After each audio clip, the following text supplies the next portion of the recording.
Muito bem, portanto, bem-vindos a todos. Como estava a dizer, esta segunda semana é dedicada aos charques ibéricos, aos charques naturais, e por isso nós convidámos o projeto Charques Convida, que está a celebrar o 10º aniversário, para estar connosco esta semana. Na terça-feira passada tivemos a falar sobre a biodiversidade em charcos, aquilo que podemos encontrar, tanto em charcos permanentes como em charcos temporários, e hoje vimos falar então aqui com uma componente mais teórico-prática de como é que eu posso construir um charco e, até como a Marisa disse na terça-feira, não só construir, mas manter também, que é importante. O meu nome é Simão Quintães, eu sou presidente da Lourambi, da Associação Ambiental para a Defesa do Ambiente do Concelho de Lourinhã, e estas jornadas de biodiversidade são organizadas em conjunto com a Lourambi e com a Biologia Fatos. Está aqui o Pedro, está aqui o Hugo, não sei se querem dar um alô. Pronto, qualquer das formas, se quiserem seguir as nossas páginas no Instagram e no Facebook, nós vamos deixar aqui também os arrobas para vocês poderem seguir, identificar-nos. Alguma dúvida que tenham, estejam à vontade. Não sei se todos estiveram cá no webinar de terça-feira, mas é assim, no YouTube da Biologia Factos estão a ser publicados todos os webinars. Se faltou alguma coisa, se precisam de rever alguma coisa, é só ir lá, Biologia Factos no YouTube.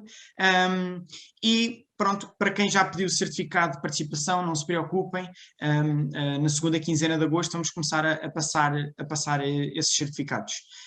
Deixar aqui também mais uma nota, se ainda não votaram no projeto para criar a residência científica do Oeste, vou deixar aqui as informações cá em baixo, não custa nada, é um SMSzinho e é grátis e nós agradecemos. Sem mais demoras, vamos então passar a palavra para a Marisa, para nos vir contar então um bocadinho de como é que podemos construir um charco natural. Olá, boa noite a todos. Obrigada, Simão, e também ao Hugo e ao Pedro. Eu sou Marisa Naia, faço parte do projeto Charcos Convida. Para quem não conhece, o Charcos Convida é uma campanha de educação ambiental que visa a promoção de charcos aqui em Portugal, promover o que são os charcos e qual é a sua importância e também qual é a biodiversidade. Nós trabalhamos muito com escolas e com câmaras municipais de forma a tentar integrar estes habitats dentro do nosso dia-a-dia, dentro das cidades, mediante as câmaras, não é? E dentro da educação com as escolas. E uma das coisas que nós fazemos bastante é exatamente a construção de charcos, porque cada vez mais eles têm desaparecido devido a diversas ameaças e às vezes é difícil recuperar aqueles que já existiam. Então uma forma de compensar é exatamente construir novos charcos para obtermos todos aqueles serviços que eles nos podem oferecer. Por isso é o que nós vimos falar aqui hoje. Eu vou compartilhar a minha tela para vocês.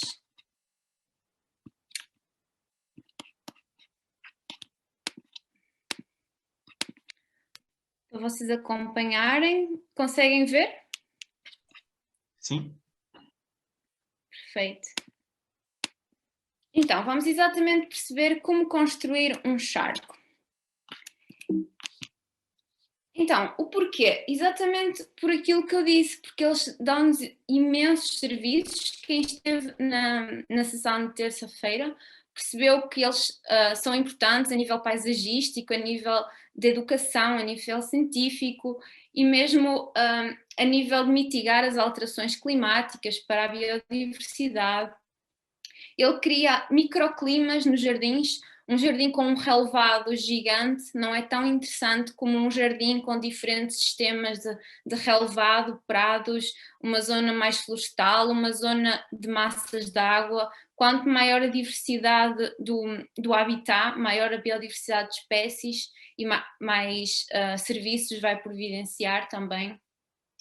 Também é uma forma, os charcos com as plantas aquáticas, eles melhoram a qualidade da água.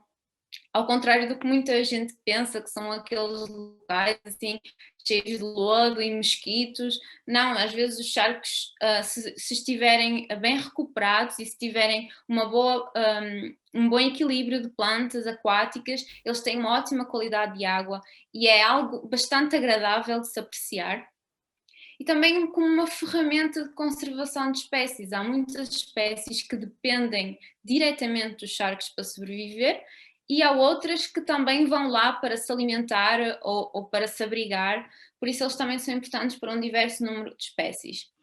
No entanto, devido ao que todos nós já sabemos, alterações climáticas, impacto humano, estão a desaparecer, tal como os charcos, muitos habitats estão a desaparecer, então uma forma de compensar é construir novos charcos.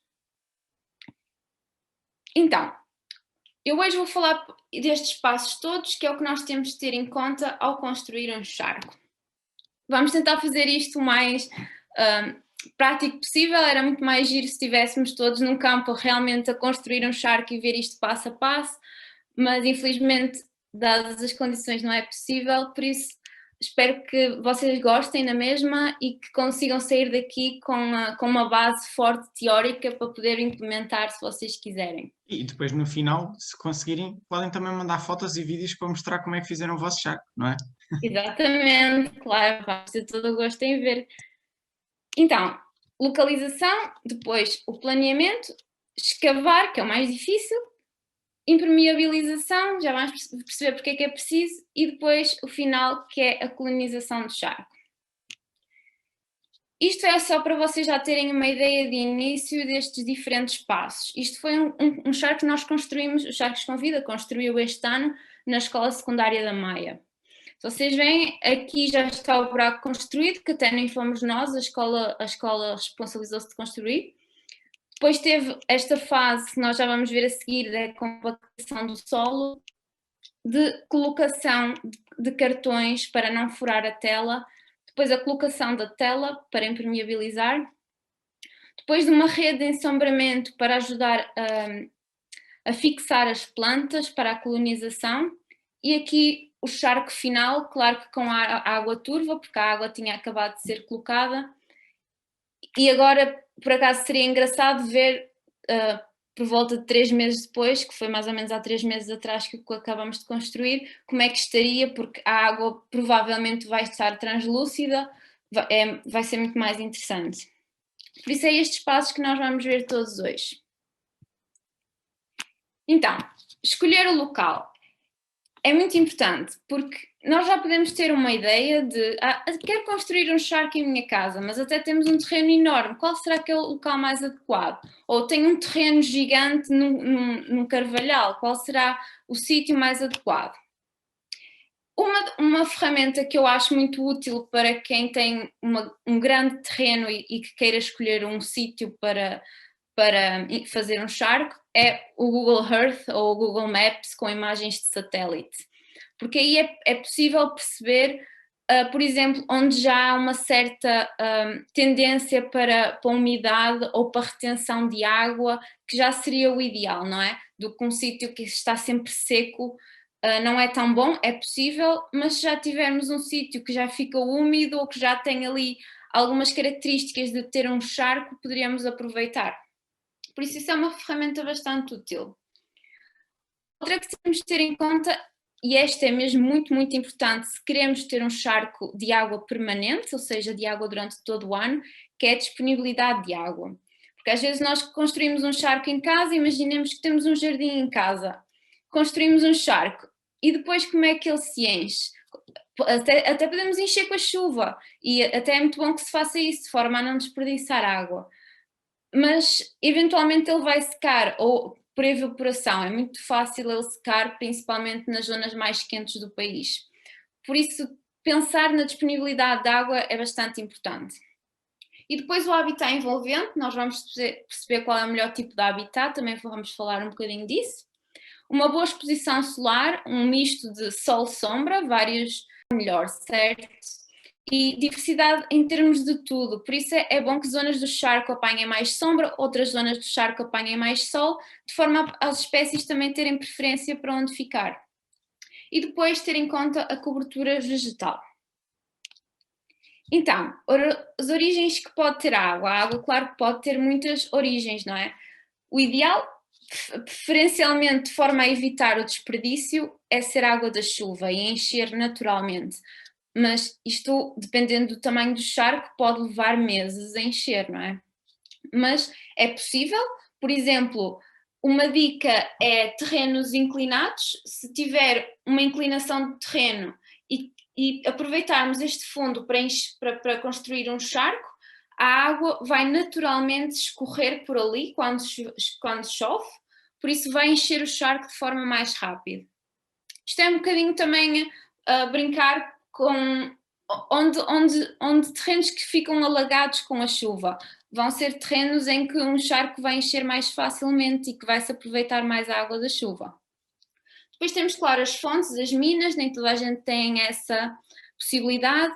O lençol freático seria ótimo de forma a encher o charco com água subterrânea. Se existir um lençol freático muito à superfície, é possível que o charco encha com a água subterrânea.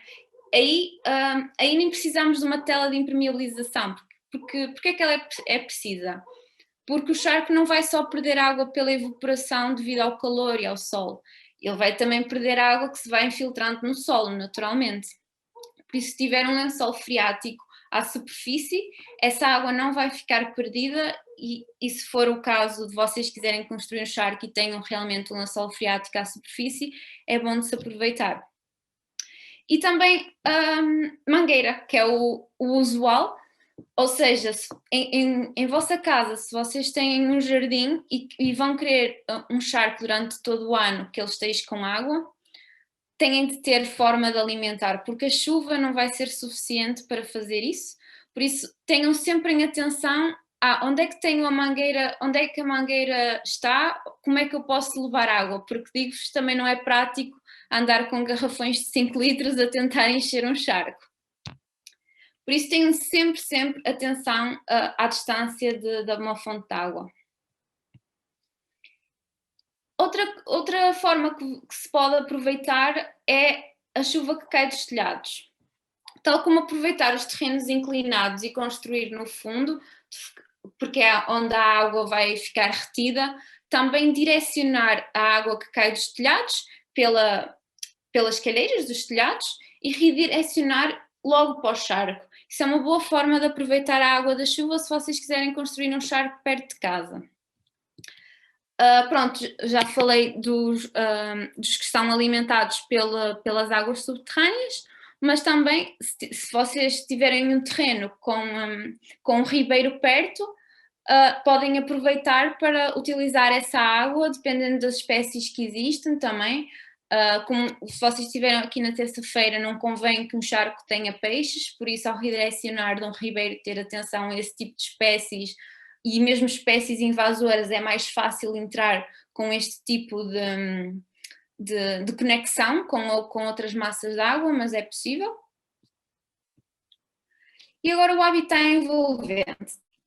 Aqui a imagem de satélite e a ideia é perceber se seria interessante construir aqui um charco ou não. Por exemplo, numa rede de estradas ou em grandes cidades ou infraestruturas ou em campos agrícolas de agricultura intensiva. Isto são sítios que realmente, por muito que queiramos construir aqui um charco, se calhar não vale a pena, porque primeiro não vai ser benéfico para as espécies que ali... Primeiro vai ser muito difícil ser colonizado por algum tipo de espécies que costumam existir nos charcos, porque existem muitas barreiras à conectividade de uns sítios para os outros, as estradas, as casas, mesmo os campos agrícolas. E depois também não é benéfico, imaginem uma rãzinha que está aqui, coitada, não consegue ir para lado nenhum porque não tem para onde ir, não é fácil. Por isso, também terem atenção, às vezes temos aquele terreno, mas ele pode não ser realmente adequado.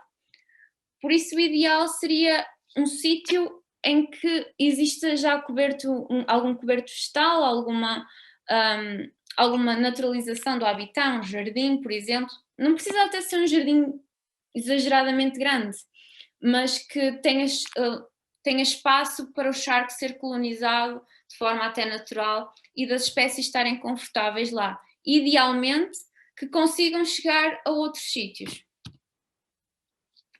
Isso leva-nos à proximidade de outros charcos. Nós ainda não temos esta funcionalidade do inventário de charcos ativa no nosso website, mas esperamos ter em breve, em que vocês vão conseguir ver, esperemos nós, os charcos que existem e que estão mapeados aqui em Portugal.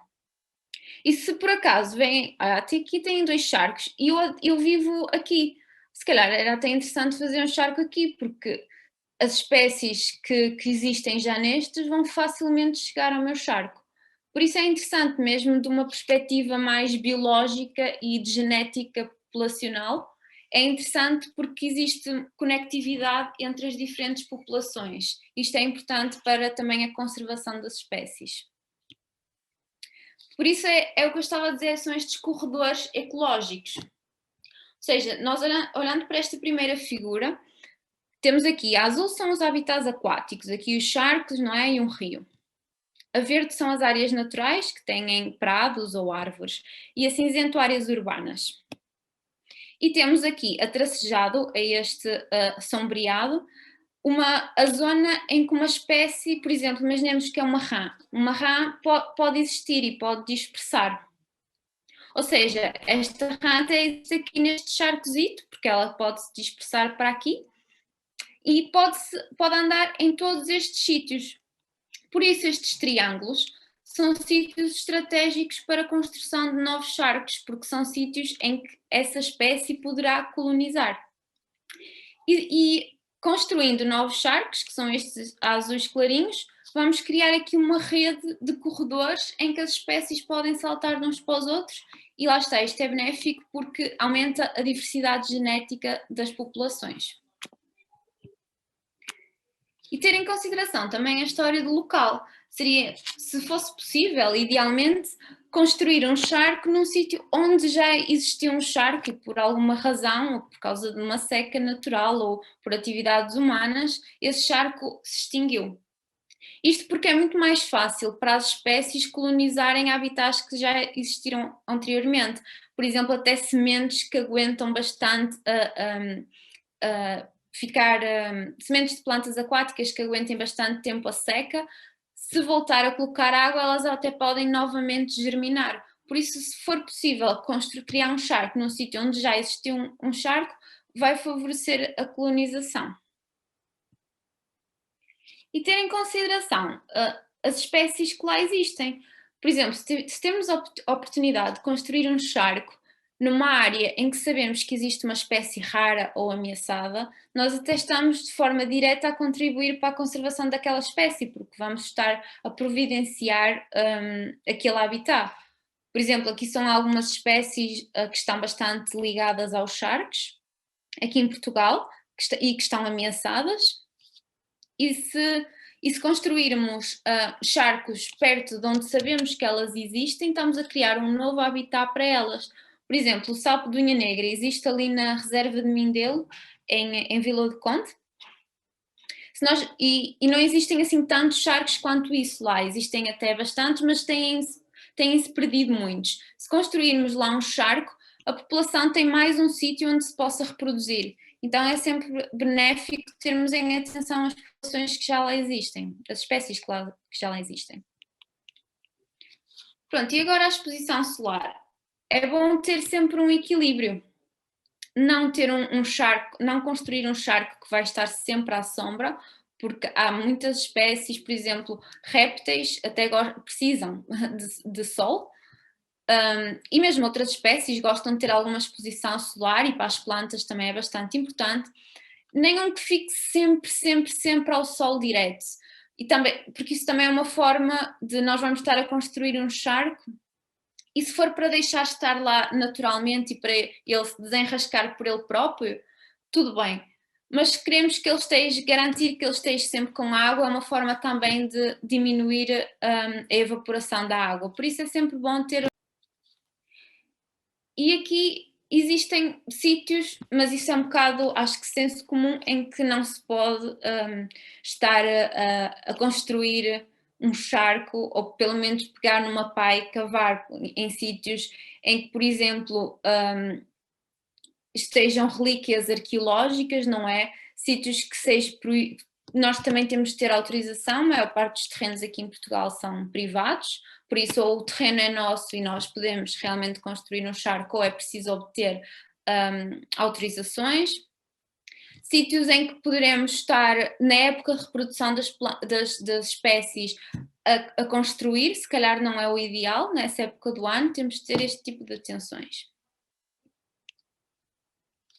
E agora, sabendo o local, percebendo mais ou menos, é aqui que eu vou fazer uma charca, é o ideal para ele se colonizar no final, é preciso fazer o reconhecimento e todo o planeamento. O que nós aconselhamos é ver o que é que lá existe, qual é que é a vegetação, qual é que é a distância a outras massas de água, a possibilidade de colonização facilmente perto de outros charcos, se tem pedras e troncos para no futuro as espécies terem sítio para se refugiar, e quando percebermos isso, desenharmos fazer uma espécie de mapa e desenharmos o nosso charco no sítio em que queremos, para também termos assim uma percepção se será realmente um bom local ou não. E ao desenhar o charco, o que é que nós devemos pensar? Não desenhar um charco assim humanizado, por exemplo, um círculo certinho. O ideal é ser o mais natural possível, assim recortado, com margens recortadas, zonas mais fundas e outras menos profundas. Lá está, um bocadinho de sol, um bocadinho de sombra ao longo do dia, ter vários tipos de vegetação, mesmo à volta, vários tipos de vegetação à volta, porque isto também vai favorecer sempre a biodiversidade. Quanto mais diversidade do habitat, mais diversidade de espécies. O tamanho é sempre muito relativo, como na terça-feira eu disse-vos que aqui em Portugal nós consideramos mais ou menos um charco até 1 hectare. A partir disso é um lago. 1 hectare é mais ou menos um campo de futebol. Mas também não vamos estar nós a cavar um campo de futebol. O ideal é ter sempre um complexo de charcos, porque as espécies até podem ir de um para o outro e depois ter uma população num sem predadores e outra que já tem mais predadores, que é favorável para outro tipo de espécies. Por isso é engraçado se tivermos a possibilidade de ter sempre um complexo de charcos. Senão também podemos fazer um charco e pode ser até mesmo pequenino, 2 metros quadrados, já é bastante bom para a diversidade que existe na zona. Tudo depende do que nós queremos, do terreno que temos, da quantidade de água que temos disponível, tudo isso. E lá está, aqui é um exemplo do que seria o ideal, que é um complexo de charcos. Existe um charco que é ligado por água freática, que é mais fácil, ele fica, é um charco permanente. Depois existir charcos mais pequeninos, permanentes, outros temporários, outros que são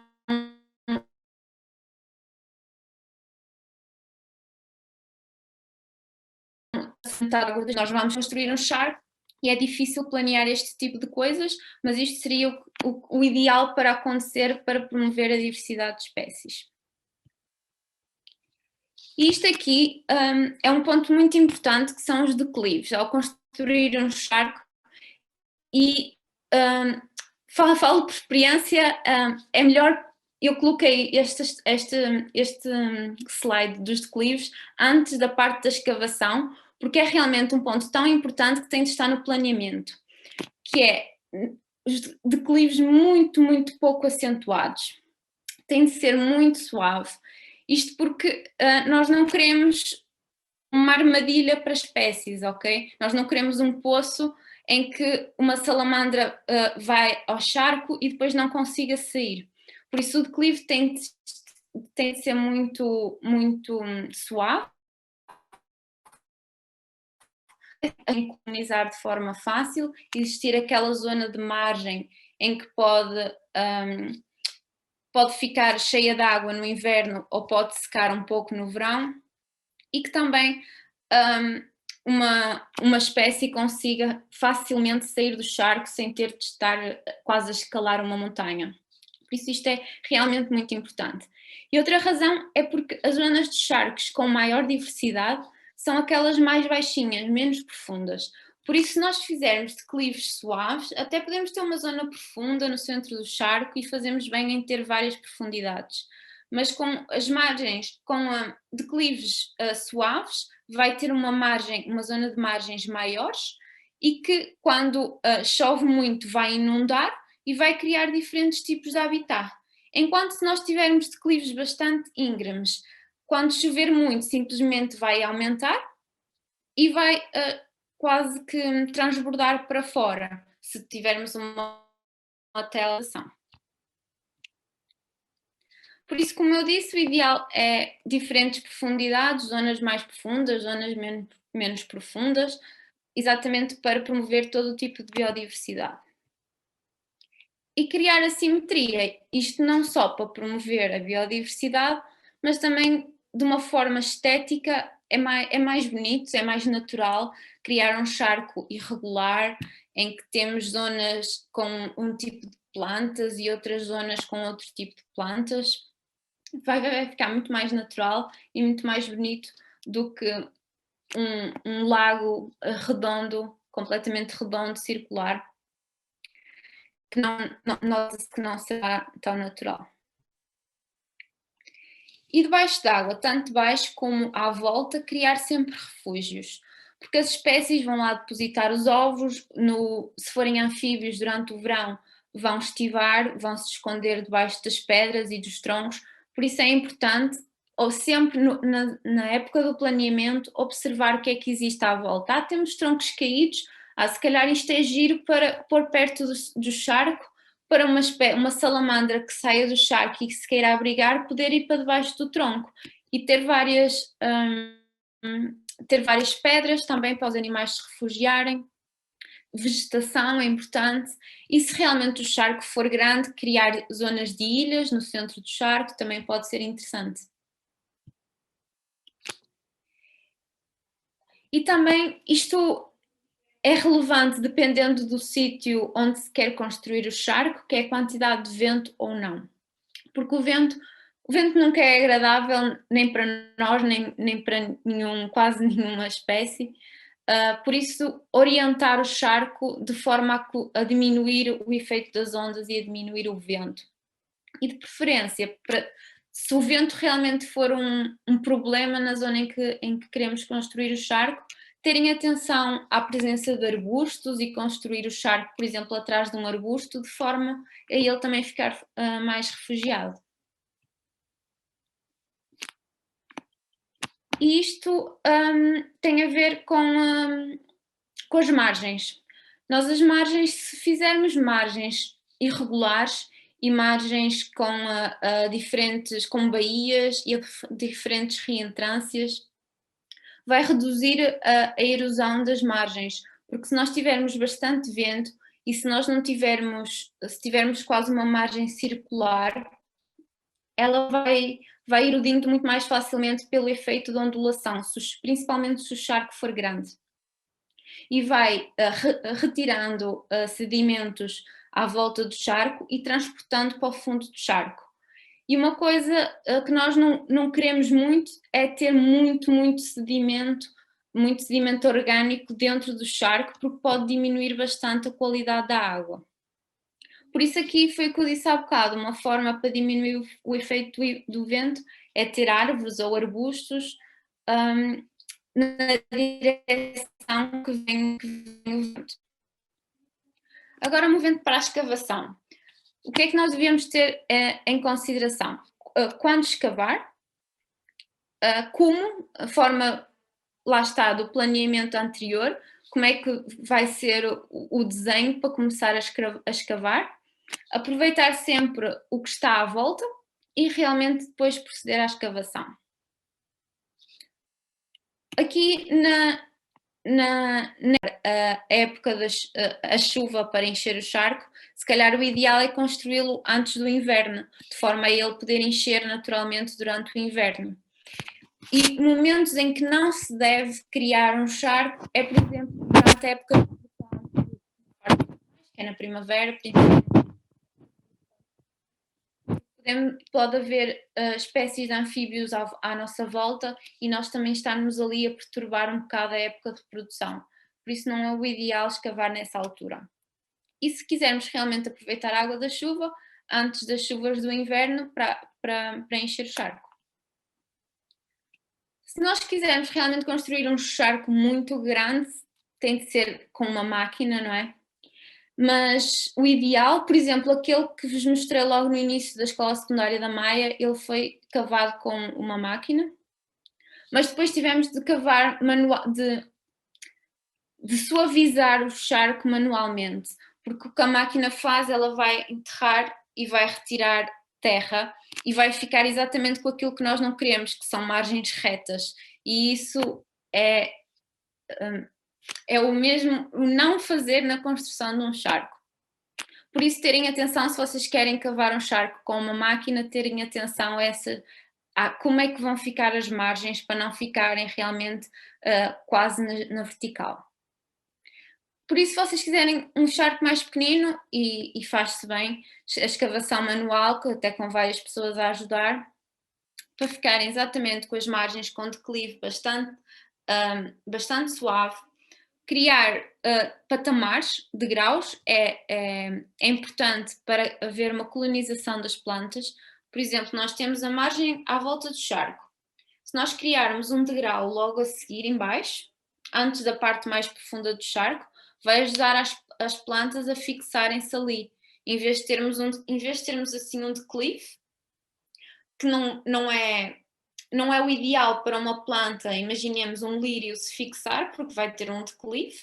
Se tivermos ali, por exemplo, uma escadinha, mesmo um degrau, é o ideal para as plantas conseguirem fixar. E mesmo para criar abrigos, se num degrau colocarmos assim 2 pedrinhas e mais um bocadinho de areia, de forma a que uma espécie se possa refugiar. E criar melhorar o habitat à volta, porque nós também vamos estar a escavar e vamos modificar bastante o habitat à nossa volta. Por isso, o ideal depois é terem atenção a criar assim a deixar uns arbustos e uns troncos para ajudar também na colonização depois. Se o terreno for inclinado, isto é uma coisa que também se tem de terem atenção na fase do planeamento, é como é que está o terreno, porque se o terreno estiver plano, é relativamente fácil construir um charco sem ele ficar uma margem mais alta com a outra. Se ele for num terreno inclinado, não é propriamente fácil perceber se o charco está direito. Uma forma de aproveitar a terra é retirar do centro para fazer a outra margem, de forma a que o charco esteja sempre direito, porque se nós cavarmos e colocarmos a terra para aqui, o que vai acontecer é que a água vai na mesma escorrer, e não é isso que nós queremos. E agora a fase da impermeabilização. Isto vai depender do que é que nós queremos. Se nós vivemos ou se queremos construir um charco numa zona que até que já tem umidade e que ganha bastante umidade no inverno e que queremos de forma natural criar ali um habitat que até já poderia existir naturalmente, é realmente só cavar um buraco e de forma natural aquilo vai encher e vai manter lá a água, mesmo que seja de forma temporária, porque há espécies até que só precisam de charcos temporários para se reproduzir e depois não voltam ao charco tão cedo. Mas se nós queremos que um charco fique com água durante todo o ano e queremos criar um charco permanente e o nosso terreno não tem boa impermeabilização, vai ser necessário uma tela de impermeabilização para evitar que a água se infiltre no solo. Uma opção sem ser a tela seria a argila. Por exemplo, terrenos argilosos é muito difícil que a água infiltre dentro do solo. Só que aqui em Portugal não é muito utilizada a técnica de colocar argila, por acaso é uma coisa que nós estamos a começar a ver, mas ainda não percebemos bem se realmente a longo termo se resulta, se traz benefícios, por isso ainda não percebemos bem, e os charcos com vida o que tem feito é utilizar telas para impermeabilizar naqueles charcos que é mesmo para ficar com água permanente. que é que temos de ter em atenção? É exatamente o tipo de charco que queremos, o tipo de substrato, se realmente for um terreno já argiloso, pode ser que nem seja preciso de tela, a bacia hidrográfica à nossa volta, exatamente por causa da disponibilidade de água, como é que é a compactação do solo, a sedimentação e os tipos de telas que existem.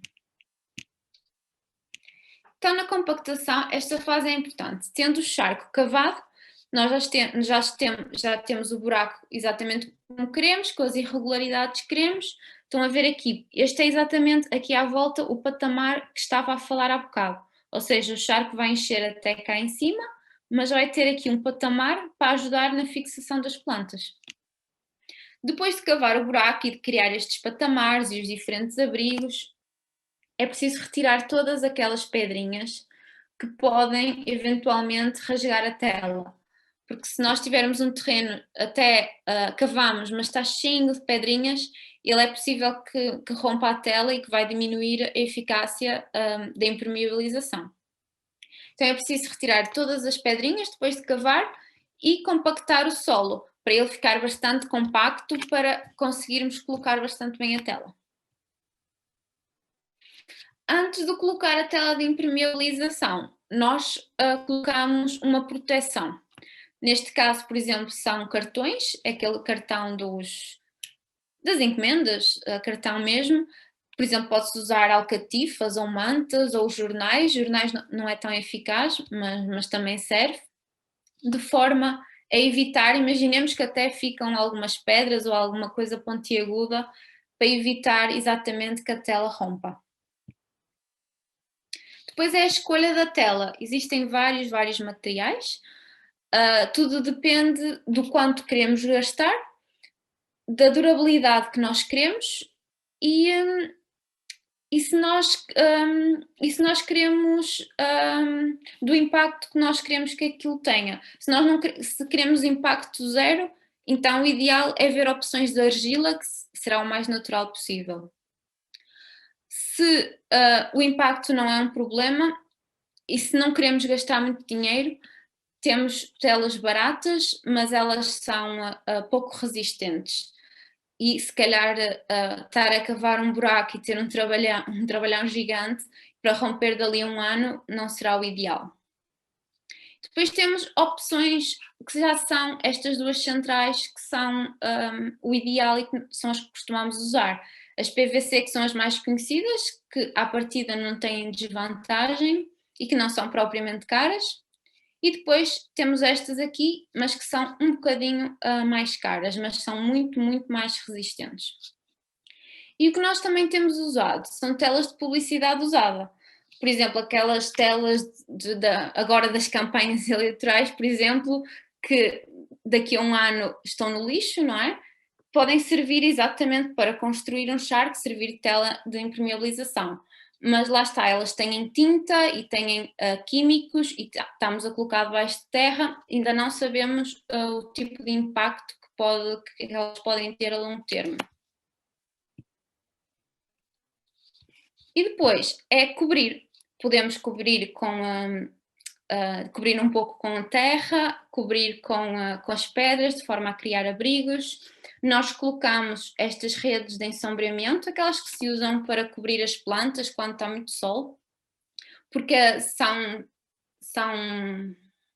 têm buraquinhos, não é? Então é muito fácil para uma planta que queira colonizar, porque uma planta, mesmo que coloquemos terra aqui por cima da tela, ela chega aqui e não consegue enraizar mais, porque tem uma tela plástica que não vai deixar enraizar.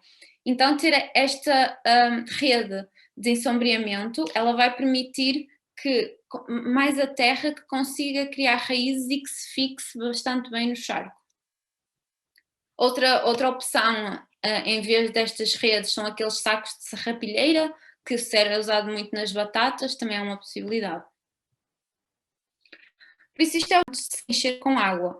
Temos aqui a tela que está mais ou menos coberta, temos pedras a fixar a tela e a terra que vai ficar um pouco por cima. Uma opção agora, nós temos o charco feito e é deixá-lo lá, se queremos gastar nenhuma água, é deixar encher naturalmente. Se queremos que ele seja natural, 100% natural, é deixá-lo exatamente como está, só cavar o buraco praticamente, e podemos colocar uma tela para aguentar mais tempo. Se queremos já construir um charco, por exemplo, nós nas escolas, muitas vezes o interesse dos professores são criar laboratórios de forma a dar aulas cá fora, por exemplo, para avaliar a qualidade da água, para estudar as espécies, por isso eles querem algo imediato. Então nós enchemos o charco com uma mangueira e são muitos litros de água, mas fica cheio e com a tela é só a água que se perde, vai ser só por evaporação. Por isso uma opção é sempre colocar a tela, encher com água e depois deixar como está. Outra coisa, podemos também ajudar um bocadinho na colonização. Ou seja, temos várias opções. Temos a colonização natural, que fica para lá e não fazemos nada. E eventualmente ele vai começar a ser colonizado por plantas, depois por insetos e depois por anfíbios e vai aos poucos ganhando uma grande população. Outra é nós ajudarmos essa colonização, que é, por exemplo, plantar árvores à volta, colocar caixas de ninho de forma a chamar aves que vão dispersar sementes, ou até temos um charco ali ao lado e sabemos, aquelas plantas existem naquele charco. Por isso, no meu charco que está a 1 km de distância, aquelas plantas também existiriam neste sítio. Por isso posso colocar algumas. E coloco as plantas que são a primeira fase para a colonização e também não tem mal. E depois tenho uma colonização completamente artificial, que é colocar tudo. Encher com água, colocar com plantas, colocar com animais, só que o problema é, onde é que nós vamos encontrar estas plantas? Vão ser em hortos normalmente, e são plantas que não são nativas, às vezes até podem ser plantas que são invasoras e depois que estamos a criar um grave problema. Depois também podemos estar a tirar plantas que são protegidas para um sítio completamente diferente, ou trazer de Lisboa para o Porto, isso também não é correto fazer. Por isso a colonização artificial, completamente artificial, não é aconselhada. Mas, caso queiram realmente em casa fazer um charquinho e já colocar plantas para ele ficar já bonitinho, sempre com espécies que existam à volta. Ou seja, se vocês veem que têm um charco ao pé de vossa casa e que tem tifas e lírios, é quase certo, e rãs, por exemplo, rã verde, é quase certo que no vosso jardim, se não tivesse sido modificado ao longo de vários anos, também existiria de forma natural os lírios e as tifas e as rãs. Vocês podem colocar. Agora, nunca vão realmente comprar plantas a viveiros, porque são espécies que não são de cá e podem ter até potencial invasor, ou trazer de locais completamente distantes, porque nós aqui em Portugal até temos uma grande divisão das espécies a norte e das espécies a sul, por isso não se pode fazer, não se deve fazer este tipo de colonização. Por isso temos algumas espécies recomendadas, que são espécies que existem quase a nível nacional, dependendo das espécies. Por exemplo, aqui as colheres, existem várias espécies deste género. Vejam as que há perto do sítio onde vocês querem construir o charco, porque há espécies que só ocorrem no norte, outras depois só ocorrem no sul. Os lírios e a tifa, que é tábua larga, ocorre a nível nacional, existe em abundância, por isso, e são muito boas para melhorar a qualidade da água do charco, por isso podem colocar no vosso charco. E os juncos, existem de várias espécies também a nível nacional, por isso vejam o que é que existe perto de vocês também, se realmente queiram colocar. E ter atenção, eu já falei disto na terça-feira, mas ter realmente atenção às espécies invasoras, porque as espécies invasoras, até muitas delas têm uma característica, que é serem bonitas, não só as espécies aquáticas, mas também plantas invasoras sem ser aquáticas, como, por exemplo, a mimosa, porque é que ela existe? Porque ela foi trazida para Portugal realmente com efeito ornamental, porque é uma planta bonita, é uma flor bonita, e as pessoas tendem a colocar, e se elas existem em viveiros, claro que espécies invasoras são proibidas de ser vendidas, mas até podem existir muitas outras espécies exóticas que podem vir a ter potencial invasor e que nós ainda não sabemos. Por isso, evitar sempre espécies que não sejam nativas, muito menos espécies que já tenham caráter invasor. Tanto de plantas como de animais. Como eu falei na terça-feira, existe muito aquela ideia de criar um laguinho em casa e colocar lá o peixinho dourado, mas isso é errado, porque os peixes não são espécies para estarem em ambientes fechados, por causa da grande produção de matéria orgânica que eles fazem, que vão degradar a qualidade da água. Caso o charco seque por alguma razão, os peixes não vão conseguir sobreviver, e também porque eles comem tudo o que lhes aparece à frente. Por exemplo, uma coisa que eles comem bastante são as larvas de anfíbios, podendo levar ali a grandes problemas na reprodução de anfíbios nos charcos. E depois também não libertar as tartarugas que temos em casa, se forem as tartarugas da Flórida, nos charcos, não colocar no charco, porque às vezes pensamos, construir um charco em casa, é um habitat controlado, vou colocar lá a minha tartaruga. Ela consegue facilmente encontrar forma de sair e de ir para outro local. Por isso, espécies invasoras não colocar, sendo plantas ou animais. E agora passando para a manutenção, porque é muito giro construir um charco, mas depois podem surgir vários problemas. Não surgem muitos problemas, mas que é realmente uma coisa que costuma surgir muito são o aparecimento de algas, e as pessoas tendem a não gostar muito quando é em exagero. Por isso é necessário, quando construirmos um charco, ele vai colonizar naturalmente e devemos deixá-lo colonizar, mas também ir fazendo sempre uma manutenção. Por exemplo, a sedimentação. Temos de controlar um pouco a sedimentação do charco. Primeiro porque se tiver muita matéria orgânica, vai degradar a qualidade da água. Por muito que tenhamos plantas aquáticas, se tiver mesmo muita matéria orgânica e o charco for relativamente pequeno, vai degradar um pouco a qualidade da água. E, por exemplo, se o charco for num local, numa zona florestal, com um elevado coberto vegetal de árvores de folha caduca, o outono é uma época em que temos de fazer bastante manutenção para ele não ficar cheio de folhas. Por isso, também, não só porque vai degradar um pouco a qualidade da água, mas também porque vai levar a diminuir a quantidade de água no charco, porque vai aumentar os sedimentos que existem e diminuir a quantidade de água.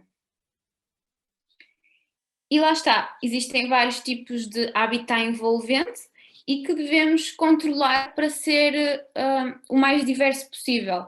Principalmente se tivermos espécies que abranjam uma grande área e que se reproduzam muito, espécies vegetais, e que cubram completamente o charco, devemos controlar.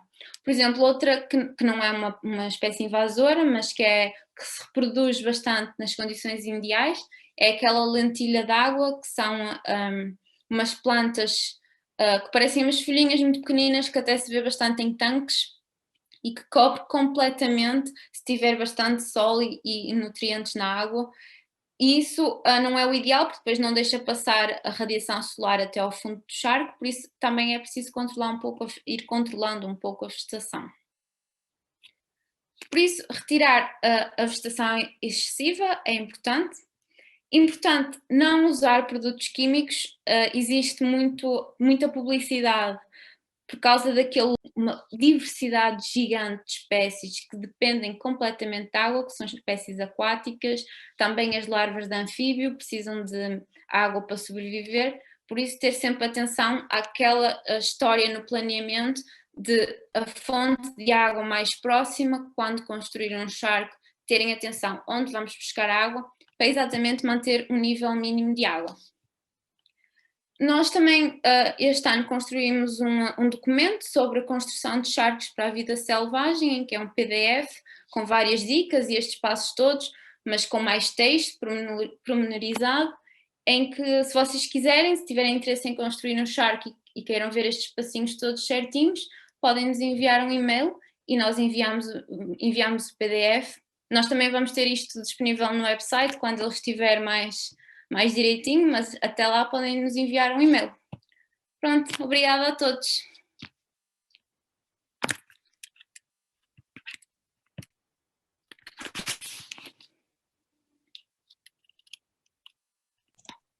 Obrigado, Marisa. Hugo, não sei se queres ser tu a fazer as perguntas ou faço eu.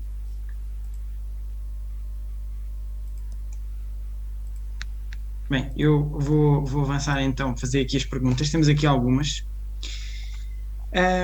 A primeira é do Tomás e diz: boa noite, ainda não existem telas biodegradáveis em alternativa à argila?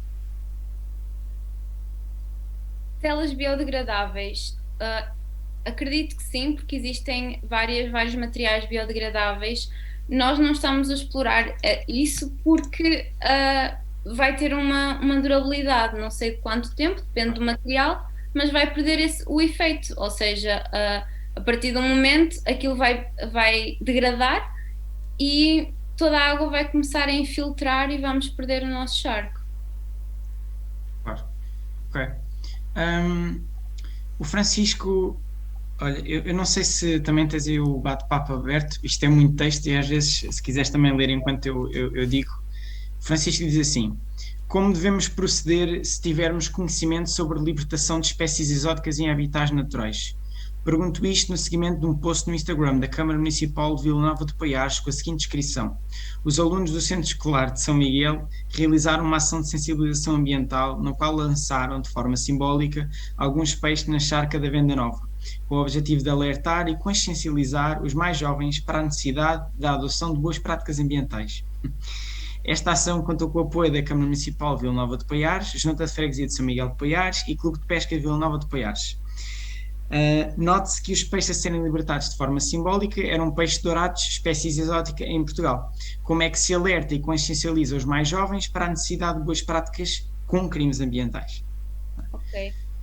Então, engraçado isto acontecer. Eu, por acaso, lembro-me de ver este post e foi assim um bocado estranho de ver. Pois, exato. O que eu acho que deveria ser feito é, se realmente quiser alertar entidades, eu alertaria o ICNF, mas eu acho que vai ser mais benéfico falar com... aqui foi numa escola, um centro escolar, com os professores, com o diretor, falar diretamente: olha, eu sei que isto é um problema, explicar: olha, realmente estes peixes são exóticos, têm estes problemas, estes e estes. Acho que seria interessante mostrar aos alunos quais são os problemas e que não devem fazer, e fazer exatamente uma ação reversa de libertar cágados nativos que estejam no centro de recuperação, por exemplo.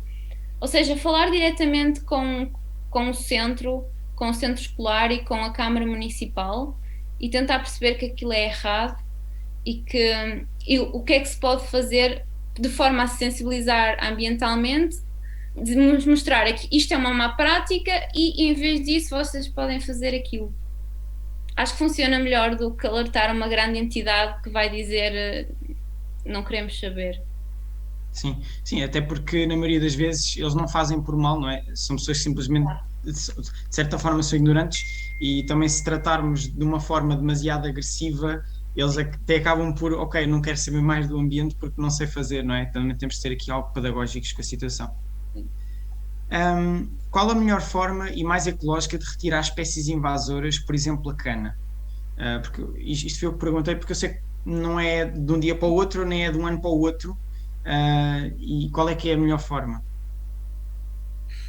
Olha, é melhor perguntares a invasoras.pt, às irmãs Marchante, que elas vão te dizer qual será realmente a melhor forma, mas para extinguir vai ser completamente difícil. na minha experiência em retirar espécies invasoras, é a remoção manual, uma a uma, o mais eficaz. Mas Pois. Sim, eu até vi que no caso da cana geralmente é 2, 3 anos, não é? Não sei se também já fizeram isso. Ahm, muito bem. Ok, avançamos aqui então para o José Alberto. A construção de um charco não pode ser feita preferencialmente reutilizando materiais. Exemplo, numa escola, reutilizar telas de publicidade das campanhas eleitorais, de eventos, etc. Que possam unir com colas, essas telas seriam reaproveitadas com a parte da publicidade voltadas para baixo e a parte branca para cima. exatamente, nós fazemos sempre isso. Utilizamos telas publicitárias, porque é uma forma também de reaproveitar um material que de certa forma ia completamente para o lixo e que não ia servir de mais nada. Então, em vez de estarmos a comprar mais material que vai ser usado e que vai ter o impacto todo da fabricação, já utilizamos um material que já está feito. Por isso nós utilizamos sempre as telas. O que acontece às vezes é que nós temos telas bastante antigas e que nos vincos das dobras elas notam-se que estão um bocado gastas e realmente com cola, fazendo remendos, tem saído certo e os charcos têm-se mantido sem perder água. Por isso, eu acho que as telas de publicidade são uma boa opção, porque é uma forma exatamente de reaproveitar um material que já não tem utilidade. Depois ali só se mete a questão qual é que pode ser o impacto das tintas, não é? E do próprio material. Ok. Poderíamos reutilizar restos de tubos em PVC e outros materiais sem contaminantes das obras? Acredito que isto seja para criar microhabitats, não é? Lá no fundo. Sim, é assim, eu utilizaria materiais mais naturais como os que já existem lá no sítio, como as pedras e os troncos. Uh, Tinha de ser bem estudado. O PVC à partida não tem impacto nenhum dentro da água, mas também é uma forma mais natural de criar um charco, seria com os materiais que já existem, materiais naturais que já existem à volta. E pode-se dar mil e uma reutilizações diferentes a tubos de PVC em nossas casas, diria eu. Não sei, é uma opinião pessoal. Ok, obrigado. Aqui outra questão que eu também punha e aproveitava. Ou seja, quando nós metemos a tela de impermeabilização, nós estamos a impedir também o acesso à terra que está por baixo. De que forma é que as plantas também não são prejudicadas porque não têm acesso a tanta terra e a tanta matéria orgânica que está no solo? O que nós temos verificado é que elas têm um sucesso gigante na mesma. Muitas das espécies é por rizoma, reproduzem-se através do rizoma e vão criando mais outro indivíduo e mais outro indivíduo e enraizando na própria tela de ensombreamento, na rede de ensombreamento, que é o que temos utilizado, e o próprio sedimento que vai criando ao longo dos anos, das folhas mortas, dos frutos até que caem das árvores, da terra que vai deslizando, tem sido suficiente para manter as plantas. Nós temos charcos, lá está, com 10 anos, que é o projeto, que é os anos do projeto, e estão bem, com bastante plantas à volta, e à partida não há problema. Ok. O Francisco publicou também aqui no bate-papo o post em questão, portanto, a tal notícia de Vila Nova de Poiares, se quiserem consultar. Meteu aqui o link no Instagram. Já agora também esta questão da rede de impermeabilização. Eu lembro-me de ver um projeto há uns anos aqui na Terra, onde basicamente eles tinham a área total do charco, mas eles só impermeabilizavam metade da área central e deixavam a área mais alta para que fosse um bocadinho mais natural. Que benefícios ou que malefícios é que isto pode ter para o charco em si? Depende da zona. É assim, nós até temos uma ideia para fazer isso em Mindelo, mas é uma zona que é úmida por si mesmo. Por isso virá à superfície e vai ser um charco temporário, não é? Porque no verão vai secar. Fazer só a parte do fundo e deixar, o que vai acontecer é que depende muito do terreno. Se o terreno absorver muito a água, o que vai acontecer é toda a água que tu tiveres fora da tela de impermeabilização vai, nos meses de calor, sem ser com chuva regular e sem o solo estar saturado, ela vai automaticamente infiltrar-se no solo e vais ficar só com aquele bocadinho de água que tenha a tela de impermeabilização. Se for numa zona bastante úmida, acho a ideia excelente manter a zona mais profunda de impermeabilizada, que vai garantir que não se perca a água, ou seja, vai manter exatamente aquele nível mínimo que é preciso para a sobrevivência de diversas espécies, e quando chover mais, o charco vai aumentar de volume e vai ocupar aquelas margens e zonas alagadas de forma natural, em que vai ser benéfico para várias outras espécies. Ok. Ok, obrigado, Marisa. Aqui mais uma pergunta do José Alberto. Recolher areia depositada numa levada num rio próximo da escola terá contraindicações? Mas seria recolher a areia para colocar dentro do charco? Eu vou dar aqui. José, não sei se quiser ligar o microfone para explicitar a pergunta. Está à vontade. Ok, boa noite. Penso que me estão a ouvir. Sim, sim, José, boa noite. Sim? Sim. Boa noite. Sim, seria mesmo para colocar, portanto, dentro do charco, parte dela, não é? Portanto, em alguns pontos do charco. Sinceramente, o que vai acontecer ao construir um charco é que vai cavar um buraco e vai retirar imensa terra que não vai ter utilidade. Vai ter utilidade para criar microhabitats e ensaiadas ao longo, fazer as margens recortadas, mas depois vai sobrar bastante terra. E essa terra poderá exatamente utilizar para colocar por cima depois da tela. Por isso é mais benéfico mesmo para as plantas colonizarem, terem solo, que já é originário do local, do que ter areia, diria eu. Marisa, peço desculpa, é que, por exemplo, na minha escola, estava-me a pensar na minha escola, e quando foi construída era uma zona de baixa e foi colocado muito lixo, com muita terra, peço desculpa, com resíduos, com lixo, com plástico, isso tudo, e portanto penso que a maior parte da terra que está mais relativamente profunda não terá grande qualidade, estará até provavelmente algo contaminada.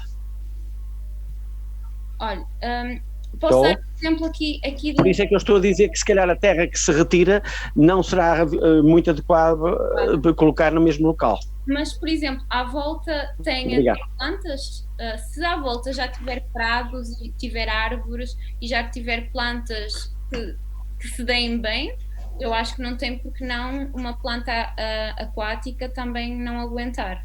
Eu digo isto porque eu fiz um charco aqui em casa e no terreno onde eu fiz foi onde depositaram o resto das obras da casa. Então é muito pedra e restos de obras, ou seja, não é propriamente terra saudável para umas plantas. E o charco está espetacular, cheio de plantas que colonizaram naturalmente. Ok, muito obrigado, muito obrigado. Obrigado, José. O André Pinto faz aqui também uma pergunta. Como sabemos se é necessário limpar o sedimento que se vai depositando num charco muito pequeno, entre 2 a 3 metros quadrados? Limpeza anual poderá perturbar o sistema mais do que ajudar? Esperar até ficar muito pouco profundo? Obrigado. Obrigada, André. Então, é mais uma questão de não pensar, eu tenho anualmente de limpar o charco, mensalmente de limpar o charco. Depende muito exatamente do charco que tem. Se for muito pequeno, se calhar anualmente nem chega, e depende do que é cá à volta. Foi o que eu disse há bocado, por exemplo, se tiver muitas árvores de folha caduca, vai ter de retirar mais vezes. O que é importante, e eu até nem referi na parte da manutenção, é não se deve retirar o fundo do charco. Ou seja, aquele material que já se depositou, aquelas folhas mortas que já estão completamente degradadas e que estão no fundo do charco, já criaram ali um microhabitat para todo um outro mundo de seres vivos e que não se deve retirar. Por isso também depende muito. Se olhar para o charco e não conseguir ver o fundo, isso poderá indicar que a qualidade da água não é a melhor. Então tem opções que seria limpar um bocadinho, tirar as folhas. À medida que as folhas vão caindo na época do outono, é importante ir retirando e se calhar fazer um maior esforço nessa época do ano do que nas restantes épocas. Se a água não estiver boa e se não existir plantas, até pode ajudar colocar umas plantas como, por exemplo, os lírios para ajudar a qualidade da água. Por isso vai dependendo muito de como é que está o charco feito e de de qual é o habitat à volta. Mas uma limpeza anual, se não retirar a base do charco, não faz mal nenhum. Ok, obrigado, Marisa. Malta, se tiverem mais alguma pergunta, falem agora ou calem-se para sempre. Tenho também uma pergunta que é o quanto é que nos falta para perceber para perceber como é que podemos melhor aplicar a questão da argila na impermeabilização. Eu falo isto porque honestamente não me sinto assim tão confortável a estar a colocar um material que não é natural a fazer um charco que é suposto ser natural, porque aquilo vai continuar lá e se um dia nos esquecermos vai continuar lá, não é? E como é que está a questão então da aplicação da argila e se falta muito? É assim, ela é usada principalmente no Reino Unido, por isso não é uma questão de, a nível global, de estarmos a tentar perceber o que é que se pode fazer ou não. É mesmo aqui em Portugal não é de todo comum. Aliás, nós temos exatamente uma senhora que queria construir um charco, mas que não queria usar tela, mas queria que ele ficasse impermeável e só com argila. E nós realmente não a conseguimos ajudar porque tem todo um outro gasto que é impossível para nós, que é onde encontrar quantidades gigantes de argila. Isso é um problema para nós e se calhar para uma pessoa que não tem argila perto de casa. Qual a quantidade que é necessária? Se calhar precisávamos de fazer vários testezinhos em vários diferentes charcos da profundidade, da grossura de argila que nós temos de colocar para realmente resultar, qual será a camada de argila. Basicamente é isso que nós precisamos, é como a transportar para o local, a fazer o charco e qual a quantidade de argila que é preciso. Por isso acho que é uma questão de se querer, basicamente. Irmos tentando, não é? Sim. Ok. O João pergunta, diz e pergunta: como expus na última reunião, o charco público na minha zona está completamente invadido de cana. Situação esta que se mantém há vários anos. O melhor a fazer seria contactar a Câmara Municipal e explicar a situação e ter-se mesmo de arrancar manualmente todos os exemplares? A meu ver, estes indivíduos não têm trazido nenhuma vantagem, ou estou a pensar mal? Não, está a pensar correto. As espécies invasoras não trazem vantagem nenhuma. Sim, contactar a Câmara Municipal pode ser uma solução. Eu, por exemplo, sei que num caso na Câmara de Ponte de Lima contactaram a Câmara por causa da erva das pampas e realmente a Câmara atuou para a eliminação de vários exemplares. Por isso sim, contactar a Câmara, se ela for receptiva, é uma boa ideia. Se não, se a Câmara disser não queremos saber, até gostamos, é bonito que as canas estejam lá, se calhar criar um grupo de voluntários e vamos realmente retirar aquilo, de pessoas que entendam. Era o que eu estava a dizer, contactem, para espécies invasoras, vão ao site invasoras.pt, a equipa que trabalha são impecáveis e vão estar super interessadas em tirar todas as vossas dúvidas em relação a como remover e quais as melhores técnicas, dependendo das espécies, e é o melhor. Sim, eu já agora, isto porque a cana foi introduzida manualmente a quando da situação, nunca percebi o motivo, a quando da construção. Ok. E já agora também dava aqui um bocadinho de experiência a nível associativo de lidar com as autarquias. Nós na Lourambi também lidamos com a nossa autarquia. E em todo o Portugal há municípios que estão mais sensibilizados, menos sensibilizados. Muitas vezes não tem a ver com a sensibilização, mas sim com o conhecimento de efetivamente qual é que é a diferença que uma simples espécie pode fazer no ecossistema. E portanto aqui neste caso até se calhar podia aconselhar ir ao charco primeiro, identificar, depois quando forem falar com a Câmara, não dizerem só que é um charco, mas dizerem que é um charco onde existe a salamandra que está ameaçada, etc, etc. Eu acho que isso também, tentem tentem lembrar-se sempre que às vezes as pessoas com que nós falamos não são as mais especialistas do mundo e precisam também este background. Epá, em relação à cana também, do que eu já tenho ouvido, muitas das vezes o que se tem feito é, a cana tem um rizoma, e a cana consegue aguentar muitos anos ainda com o rizoma.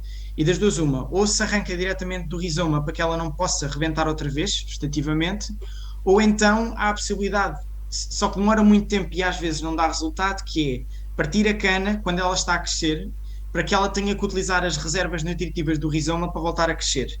E no ano a seguir, voltar a partir. E eventualmente, com este esforço anual que ela tem que fazer, ela vai acabar por esgotar as reservas do rizoma e vai se calhar não brotar mais. Ouvi falar nesta técnica, mas ainda não sei até que ponto é que ela é eficaz. Ok, temos aqui mais uma pergunta, mas já agora dava aqui também uma observação e perguntava também a opinião da Marisa. Nós aqui no nosso rio, aqui no Rio Grande, nós temos imensa cana no rio todo. Mas nós não temos árvores e, portanto, nos meses de verão, eu até considero que a cana, mesmo que seja uma espécie invasora, tem um papel fundamental no próprio rio, porque se não fosse a cana, o rio estava completamente exposto à radiação, a água evaporava muito mais facilmente, havia menos microhabitats. O que é que tu achas disto? Porque eu sinto sempre, quando falamos na cana, não chega a arrancar, nós temos depois de ter uma hipótese do que é que vem a seguir à cana, porque vai haver uma diferença a nível de, pronto, condições bióticas completamente diferente, não achas? Exatamente. O que teria de acontecer é, e sempre que se retira uma espécie invasora, tem de se ir ajudando na sucessão ecológica das espécies nativas. Nesse caso seria a Galeia ripícola, porque se ele realmente não tem absolutamente nada, podíamos ajudar com plantações de árvores, de salgueiros, para criar realmente a Galeia ripícola. Ou seja, não retirar completamente as canas e deixar como está, porque isso só ia fomentar novamente o aparecimento de novas canas. É sempre ajudar na fomentação da sucessão ecológica para ir aparecendo o habitat natural. Exato. A Sara faz aqui uma pergunta. Boa noite novamente. Tem alguma experiência e procura da parte de agricultores para a construção de charcos em explorações agrícolas? Por acaso não. Porque acho que é uma prática que se está a perder. A agricultura tradicional está-se a perder e a agricultura intensiva não tem qualquer interesse na construção de um charco, a menos que seja para mitigar os impactos que ela tem e para dizer, nós temos um charco, nós estamos a fazer isto, mas temos um charco, promove a diversidade. É interessante, nós por acaso... eu gosto bastante da junção de charcos com terrenos agrícolas, acho que são dois habitats que se complementam um ao outro, mesmo porque os charcos têm um elevado controle de pragas, das pragas agrícolas, por causa dos anfíbios e mesmo dos morcegos, por isso seria muito interessante ter mais desses contactos, mas realmente as práticas tradicionais da agricultura estão-se a extinguir por todo Portugal, então não é muito fácil. E já agora, Sara, pegaste nisto e lembrei-me de uma coisa. Geralmente as charcas agrícolas, aqui na nossa zona, como não é agricultura intensiva, há muitas charcas para garantir água durante o verão. Mas as charcas têm que ser vedadas, porque há perigo, principalmente aqui, a maior parte das charcas são vedadas porque há sempre o perigo de alguém cair ou de algum animal cair. Vocês não têm experiência nisto? Nunca vos aconteceu? Eu tenho experiência, que não é bem experiência, que foi já fora dos charcos com vida. Eu trabalhei com o lince ibérico e realmente havia charcos bastantes na zona de Mértola para os campos agrícolas, e realmente houve um lince que, com as crias que foram beber água e que as crias caíram e não conseguiram sair. Mas lá está, isso é a má prática de construção de charcos, que é os declives. Ou seja, eu falei de anfíbios porque estou a falar de um charco com um tamanho relativamente pequeno, mas lá está, ele também é importante para os mamíferos. Ter um declive gigante vai fazer com que ele só escorregue e não consiga sair, que foi o que aconteceu quando eu estava em Mértola e os linces afogaram-se. Por isso, acredito que eu nunca vi as charcas vedadas lá, mas acredito que isso seja um grande problema, mas muito fácil de resolver amenizando as margens. Claro Isso que até... Diz. Não, força. Que se tem de aumentar muito o perímetro do charco, não é? Porque ao amenizar as margens, Sim. ele vai ficar mais comprido e vai-se perder terreno que se calhar não se queria, mas seria o ideal fazer. Fica aqui também um convite a todos os que estão presentes conhecerem agricultores que têm pequenas charcas. Quem sabe eles não queiram tentar melhorar as suas charcas para ser um bocadinho mais amigas aqui do ambiente. Acho que não existe mais nenhuma pergunta. O Francisco chamou aqui a atenção que uma coisa é a cana e outra coisa é caniço. Existe uma espécie de caniço que é autóctone de Portugal, portanto convém também sempre perceber se estamos a falar do alóctone ou do autóctone. E acho que a nível de perguntas é tudo. Temos aqui alguns comentários que também podem ler. E por isso, se alguém não tiver... Marisa, não sei se queres deixar aqui o teu e-mail ou o e-mail dos charcos, para se alguém tiver alguma questão, até mesmo para pedir o tal PDF que falaste, de como é que se faz o charco. E também houve aqui uma pessoa que perguntou se podia ter acesso à apresentação, por isso não sei, até se quiserem então mandar e-mail também, se calhar para os Charcos Convida, para eles poderem aceder à apresentação.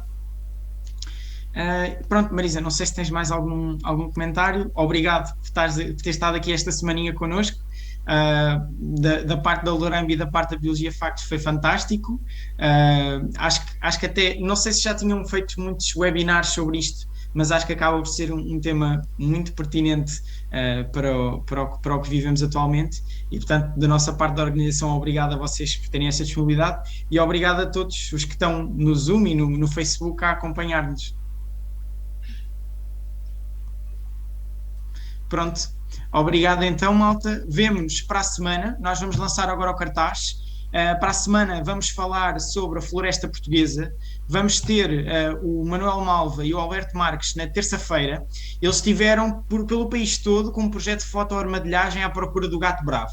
Para quem não conhece, existe uma espécie de gato autóctone português que já está muito escondido, não sabemos muito bem se ainda existe sequer aqui por Portugal, e eles estiveram durante um ano pelas serras do país à procura.